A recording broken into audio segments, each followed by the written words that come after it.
तो बच्चों आज के इस लेक्चर में हम लोग बात करेंगे Biot-Savart law. Means Biot-Savart law क्या है। तो इसके लिए एक साइंटिस्ट था बच्चा ऑर्स्टेड। इसने क्या किया, इसने ये बताया कि अगर किसी कंडक्टर वायर में हम करंट को फ्लो करवाएंगे तो होता क्या है, उस कंडक्टर वायर के सराउंडिंग्स या कहो अराउंड क्या होता है, एक टाइप का मैग्नेटिक फील्ड जनरेट होता है। ये ऑर्स्टेड ने बताया। अब उसके बाद हुआ क्या, कुछ ही दिनों के बाद, वो टाइम था बेटा 1820। हमने कहा क्या बच्चा वो टाइम था, वो टाइम था 1820। इसमें कौन, एक तो बायो और दूसरे सेवर्ट, ये दो साइंटिस्ट थे। बायो और सेवर्ट आए। इन्होंने क्या किया, इन्होंने बच्चा डिफरेंट टाइप के कंडक्टर्स पर एक्सपेरिमेंट किया और एक्सपेरिमेंट करके उनके मैग्नेटिक फील्ड की स्टडी की। और स्टडी करने के बाद इन्होंने हमें कुछ पॉइंट्स दिए जिनके बेस पर हमें एक फार्मूला मिलता है। बस इसी टोटल को अगर हम एक में मिला दें, मीन्स एक्सपेरिमेंट, फार्मूला, सब कुछ, इसी को बच्चा हम लोग क्या कहते हैं, बायो-सेवर्ट लॉ कहते हैं। तो देखिए इसमें बायो-सेवर्ट ने क्या किया। तो बायो-सेवर्ट ने सबसे पहले बच्चा क्या किया, एक जो है कंडक्टर लिया।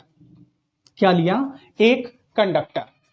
अब इस कंडक्टर में इन्होंने क्या किया, I एम्पियर की करंट फ्लो करवाई। ये करंट जो है बच्चा कहां, नीचे से ऊपर की ओर फ्लो कर रही है। फिर इन्होंने क्या किया, इसी करंट कंडक्टर में एक स्मॉल एलिमेंट ले लिया। कंडक्टर का क्या ले लिया बच्चा, स्मॉल एलिमेंट ले लिया। और इस स्मॉल एलिमेंट की जो इन्होंने लेंथ ली वो बच्चा क्या कह दिया, डीएल है। क्या है बच्चा, इस स्मॉल एलिमेंट की लेंथ क्या है, डीएल है। अब जैसा कि हम बच्चा जानते हैं कि ऑर्स्टेड ने क्या बताया कि अगर हम किसी कंडक्टर में करंट डालेंगे तो उसके सराउंडिंग्स क्या होगा, एक प्रकार की मैग्नेटिक फील्ड जनरेट होती है। बच्चा क्या जनरेट होती है, एक प्रकार की मैग्नेटिक फील्ड जनरेट होती है। तो जाहिर सी बात है कि जब इसमें हम क्या डाल रहे हैं, करंट डाल रहे हैं बच्चा, तो इसमें क्या होगा, इसके सराउंडिंग्स एक मैग्नेटिक फील्ड जनरेट होगी। और जैसा कि बच्चा हम जानते हैं कि मैग्नेटिक फील्ड को हम लोग किससे डिनोट करते हैं, कैपिटल बी से। अब यहां पर हमने क्या किया है, ये जो हमारा कंडक्टर वायर था इसमें हमने एक स्मॉल एलिमेंट मीन्स छोटू सा लेंथ का एक हमने क्या ले लिया है, कंडक्टर, ऐसा हमने कंसीडर कर लिया है। अब बच्चा यहां पर देखेंगे तो इसके अराउंड्स भी क्या होगा, मैग्नेटिक फील्ड जनरेट होगी। तो हमने कहा बच्चा कि इससे स्मॉल आर दूरी पर इस साइड क्या है, एक पॉइंट P है यहां, और इस पॉइंट P तक क्या हो रही है तुम्हारी बच्चा, मैग्नेटिक फील्ड जो है dB वो जनरेट हो रही है। ये मैग्नेटिक फील्ड dB कैसी है, छोटी सी मैग्नेटिक फील्ड।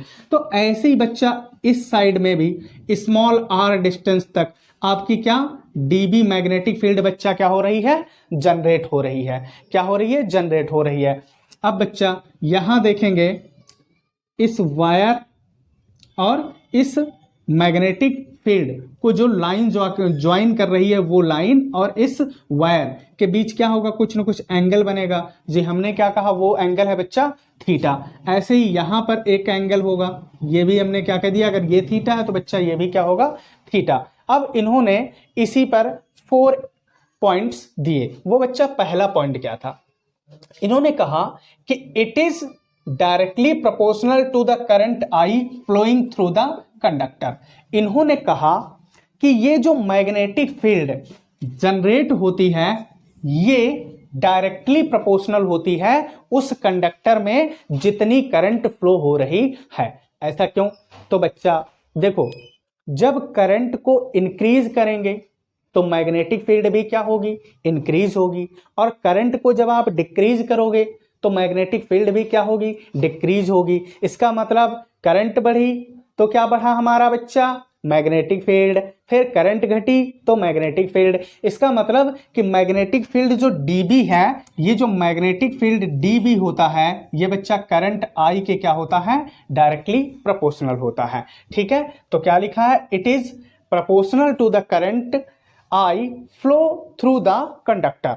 फिर बच्चा सेकंड पॉइंट में इन्होंने क्या बताया, कहा कि ये जो करंट एलिमेंट डीएल है, ये आपका जो एलिमेंट डीएल है, इसके भी डीबी बच्चा क्या होता है, डीबी बोले तो magnetic field, magnetic field dB जो है वो एलिमेंट डीएल के क्या होता है, डायरेक्टली प्रोपोर्शनल होता है। अब सोचो बच्चा कैसे, तो देखो अगर कंडक्टर की लेंथ ये है, ठीक है, कंडक्टर की लेंथ क्या है, ये है, तो जो मैग्नेटिक फील्ड इसके सराउंडिंग्स होगी वो बच्चा उसका कुछ एक लिमिटिंग एरिया होगा कि यहां से यहां तक, यहां से यहां तक। अब सोचो ये भारी का अगर कंडक्टर कर दिया जाए तो अब मैग्नेटिक फील्ड की एरिया क्या बच्चा हो जाएगी, ये अभी कंडक्टर है ये, तो ये छोटू से एरिया, अब कंडक्टर हो गया ये भारी का, तो मैग्नेटिक फील्ड का बच्चा एरिया ये। इसका मतलब है कि एलिमेंट कितना या किस लेंथ का है इस बात पर भी मैग्नेटिक फील्ड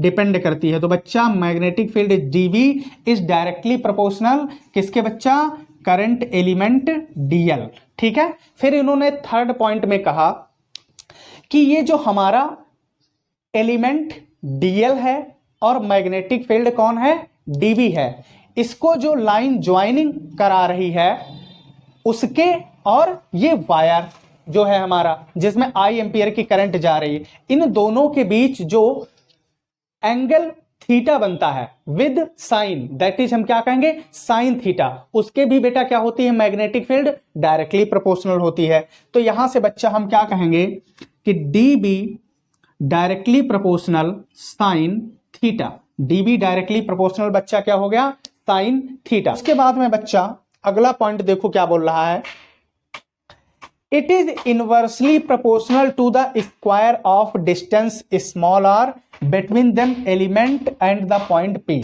तो बच्चा हम यहां से क्या कहेंगे कि ये जो है ए एलिमेंट और डीबी के बीच के डिस्टेंस है उसके स्क्वायर का क्या होता है, इनवर्सली प्रोपोर्शनल। कौन, मैग्नेटिक फील्ड डीबी, तो डीबी इनवर्सली प्रोपोर्शनल बच्चा 1/r²। अब बच्चा आप देख रहे हैं ये कितने 1 2 3 4 बच्चे, तो अब इन्हें हम क्या करेंगे, इन 4 पार्ट्स को हम लोग क्या करेंगे, कॉम्बिंग कर देंगे। तो कॉम्बिंग 4 रूल्स। अब बच्चा ये 4 रूल्स को हम लोग क्या करेंगे, कॉम्बिंग कर देंगे, एक में मिला देंगे। तो बच्चा कॉम्बिंग करिए, तो ये हो गया डीबी डायरेक्टली प्रोपोर्शनल, इधर से आई डी एल साइन थीटा, तो बच्चा ये हो गया आई डी एल साइन थीटा, और डिवाइड बाई कौन चला जाएगा बच्चा, r²। अब आप जानते हैं अब यहां पर हम प्रोपोर्शनलिटी साइन को रिड्यूस करते हैं तो इक्वलिटी विद कांस्टेंट आता है। तो बच्चा आगे से ये क्या हो जाएगा, D B equal μ0/4 into I D L sine theta divide by बच्चा क्या हो गया, r²। अब इसके बाद में देखेंगे तो ये है बच्चा वो हमारा फार्मूला, लेकिन हमें पता है कि μ0 का जो वैल्यू बच्चा होता है वो होता है 4 मल्टीप्लाई बाई 10⁻⁻⁷। तो अगर यहां μ0 का वैल्यू रख दें बच्चा, देन ये क्या बन जाएगा, देखेंगे देन यही बन जाएगा dB इक्वल, तो μ0 का value 4 multiply by 10⁻⁷ divide by बच्चा क्या है 4 और इनटू क्या हो जाएगा आई D L sine theta divide by r²। अब बच्चा ये 4 और 4 यहां से क्या हो जाएगा, कैंसिल हो जाएगा। तो इसी को हम आगे इस प्रकार भी कह सकते हैं कि 10⁻⁷ into I D L sine theta, और बाई बच्चा क्या कह सकते हैं, r²। तो बच्चा ये था हमारा बायो-सेवर्ट लॉ, ठीक है। तो बच्चों हम आशा करते हैं कि हमारा वीडियो आपको पसंद आया होगा।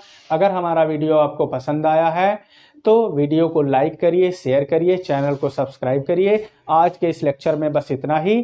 Thank you.